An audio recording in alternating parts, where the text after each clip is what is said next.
Ìbò 2027 Tinubu ti yan alága INEC tí yóò ṣètò ìdìbò. Bó bá ń pẹ́ kì í yá mọ́ rárá, àti pé kánkán ló lè wúre béèyàn sì pẹ́ lórí mi èéṣinkéṣin a máa bá a níbẹ̀ o. Olórí orílẹ̀-èdè yìí ààrẹ Bọ́lá Ahmed Tinubu ti yan alága tuntun fún àjọ tó ń ṣètò ìdìbò nílẹ̀ yìí, Independent National Electoral Commission INEC. Orúkọ alága tuntun náà ni ọ̀jọ̀gbọ́n Joash Òjó Àmúpìtàn. Àmúpìtàn ló gba ipò lọ́wọ́ ọ̀jọ̀gbọ́n Yakubu Mahamud, ẹni tó ti di ipò náà mú láti inú oṣù kẹwàá ọdún 2015 tó sì lo sáà méjì, ọdún márùn-ún fún sáà kọ̀ọ̀kan. Ọmọ ìpínlẹ̀ Kogi láti Ayétòrò Gbẹdẹ níjọba ìbílẹ̀ Ìjùmù ni. Níwájú ìgbìmọ̀ apàṣẹ orílẹ̀-èdè yìí, National Council of State, ní Tinubu ti ṣíṣọ lójú eégún ńlá ọ̀hún lónìí ọjọ́bọ̀ ọjọ́ kẹsàn-án oṣù kẹwàá ọdún 2025. Bó ti gbé e déwájú ìgbìmọ̀ tó sì kéde orúkọ ẹ̀, bẹ́ẹ̀ ni gbogbo àwọn ọmọ ìgbìmọ̀ náà pátá láì yọ ẹnìkan sílẹ̀ fọwọ́ sí i. Ṣé òdú ni ọ̀jọ̀gbọ́n ọ̀hún kì í ṣe àìmọ̀fólóko, ọjọ́ pẹ́ tó ti ń fàwo òyìnbó jẹun tí kò sì bọ́ fọ́mọ́ ọ lọ́wọ́ rí.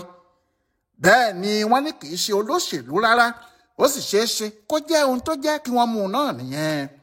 Bí àwọn ọmọ ìgbìmọ̀ apàṣẹ ti fọwọ́ sí i yìí, kò sí ohun tó kù ju kí Tinubu forúkọ Àmúpìtàn ránṣẹ́ sí ilé ìgbìmọ̀ asòfin àgbà lọ. Àwọn ni wọn yóò yẹ orúkọ ọkùnrin náà wò fínífíní, tí wọn yóò wo ibi tó ti ń bọ̀ àti bó bá jẹ́ ẹni tí Tinubu lè gbé iṣẹ́ náà lé lọ́wọ́ ni. Níbi ìwádìí tiwọn ni wọn yóò ti fi orúkọ ẹ̀ ránṣẹ́ sí àwọn DSS àti àwọn ẹ̀ka agbófinró míì lóríṣiríṣi láti mọ̀ bóyá awo kò yá láti ọwọ́ ẹ̀ rí nígbà kankan. Lẹ́yìn náà ni wọn yóò kílíà ẹ̀ bí ọ̀rọ̀ àwọn olóyìnbó. Bí wọ́n bá ti fọwọ́ sí i bẹ́ẹ̀, kò tún sí kinní kan tí kọ́ ejò lọ́nà. Nígbà tí oṣù yìí yóò bá sì fi parí, ọkùnrin náà yóò di olórí INEC lóòótọ́. Bí wọ́n bá fọwọ́ sí orúkọ ẹ̀ bẹ́ẹ̀ tó sì di òun, a jẹ́ pé láti ìgbà tí ètò democracy wa tuntun yìí ti bẹ̀rẹ̀ ní 1999, òun lẹ́ni kẹfà tí yóò di ipò alága àjọ tó ń ṣètò ìdìbò yìí mú. Òun náà sì lẹ́ni àkọ́kọ́ tí yóò wá láti àárín gbùngbùn orílẹ̀-èdè yìí, North Central, nítorí ọmọ Kogi ni. Àwọn márùn-ún ló ti ṣáájú Àmúpìtàn láti ìgbà tí democracy yìí ti bẹ̀rẹ̀. Ephraim Àpáta, adájọ́ ilé-ẹjọ́ tó ga jùlọ nílẹ̀ wa kan tó fẹ̀yìntì, ní àwọn Abdulsalamu Abubakar kọ́kọ́ yàn. Òun ni wọ́n yàn kó ṣe olórí INEC. 1998 ni wọ́n yan òun ló sì ṣètò ìdìbò tó gbé Olúṣẹ́gun Ọbásanjọ́ wọlé bí ààrẹ. Ọmọ ìpínlẹ̀ Edo ni.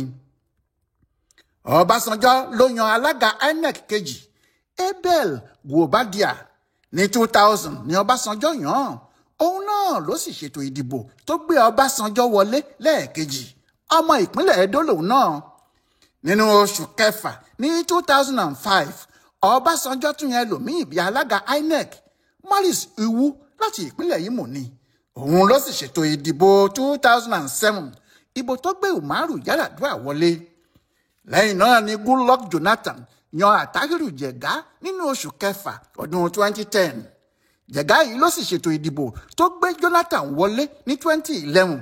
Òun náà ló sì ṣètò ìdìbò tó gbé Muhammadu Buhari wọlé ní 2015. Ní 2015, Buhari fúnra ẹ̀ yan Mahmood Yakubu láti di olórí INEC. Mahmood ló sì ṣètò ìdìbò tó gbé Buhari wọlé lẹ́ẹ̀kejì ní 2019. Òun náà ló sì ṣe ètò ìdìbò tó gbé Tinubu wọlé ní 2023. Nígbà tí àsìkò tó, ìyẹn nígbà tí sáà Mahmood parí, àwọn èèyàn ti ń béèrè ẹni tí Tinubu fẹ́ fi sí i. Àwọn kan sì ti ń sọ pé ààrẹ kò ní mú èèyàn láti ibòmíì ju ìpínlẹ̀ Èkó lọ, nítorí kò ní fẹ́ ẹni tí ó yí òun lágbòdà náà. Àmọ́ ìyanu ló jẹ́ nígbà tó jẹ́ Kogi ló lọ. Lóòótọ́ làwọn kan ń sọ pé àrùmọ̀jẹ lásán nìyẹn, pé Yorùbá ni Àmúpìtàn kì í ṣe Haúsá rárá. Òótọ́ nìyẹn, kò sírọ́ nínú ẹ̀. Ọmọ Yorùbá ni Àmúpìtàn gẹ́gẹ́ bí orúkọ ẹ̀ àti àdúgbò tí wọ́n ti bí ti fi hàn. Àwọn Yorùbá Kogi ni.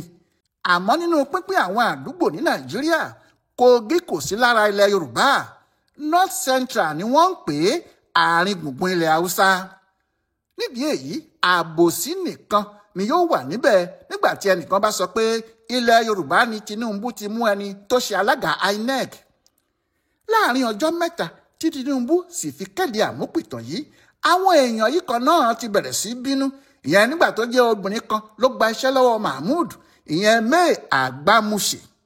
Ohun tí wọ́n ló ń bí wọn nínú kò ju pé obìnrin lẹni náà àti pé Ìgbò ni. Wọ́n sì ń béèrè pé báwo ni Tinubu yóò ṣe fi obìnrin ṣe olórí INEC. Kódà wọ́n ti ń múra ìjà pé wọn ò ní gbà nítorí orúkọ obìnrin náà tí wọ́n gbọ́ lásán. Ohun tí kinní náà sì ṣe jẹ́ ìyanu fún ọ̀pọ̀ èèyàn nìyẹn nígbà tí wọ́n gbọ́ orúkọ ọkùnrin náà, pàápàá tí àwọn tí wọ́n mọ irú ẹni tó jẹ́ gan-an. Pòfẹ́sọ̀ ni o, igbákejì ọ̀gá pátá ló sì jẹ́ ní yunifásitì Jos. Bẹ́ẹ̀ náà ló tún jẹ́ alága ìgbìmọ̀ apàṣẹ gbogbogbò fún wọn ní yunifásitì Joseph Ayọ̀ Babalọ́lá. Ọ̀kan nínú àwọn agbẹjọ́rò àgbà nílẹ̀ wa ni SAN, ọmọ ọdún 62 58 sí ni. Èyí ni pé ẹnìkan tó ṣe lágbára láti ta pọ́npọ́n kiri ni.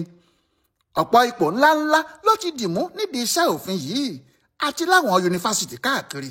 Ohun tó sì mú òun yàtọ̀ ni pé ọ̀pọ̀ ìwé ló kọ lórí ọ̀rọ̀ òfin Nàìjíríà, pàápàá lórí bí wọ́n ṣe lè ṣe àwọn nǹkan lọ́nà òfin tí yóò fi jẹ́ kí orílẹ̀-èdè yìí dáa.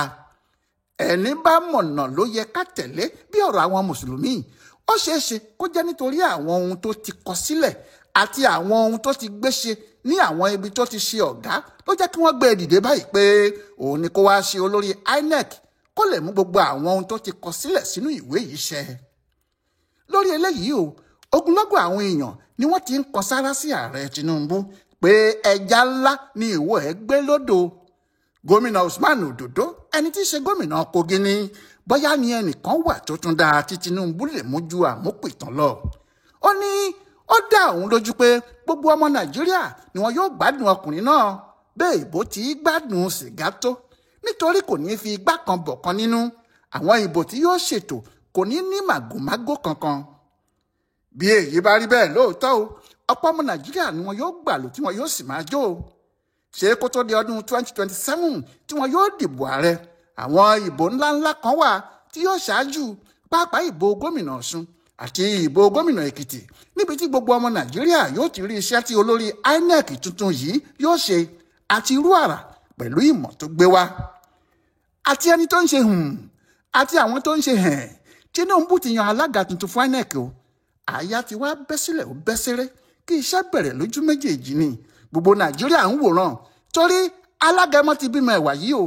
Àìmọ́jó ó kù sọ́wọ́ alágẹmọ. Ọláyíwọlá Alága ló ṣe àkọsílẹ̀ yíyàn tí wọ́n yan alága INEC tuntun fún Bùdó Àgbáyé fún àṣà àti ìṣe Yorùbá World Center nínú ọgbà yunifásitì Ìbàdàn. A kú dédé àkókò yìí o.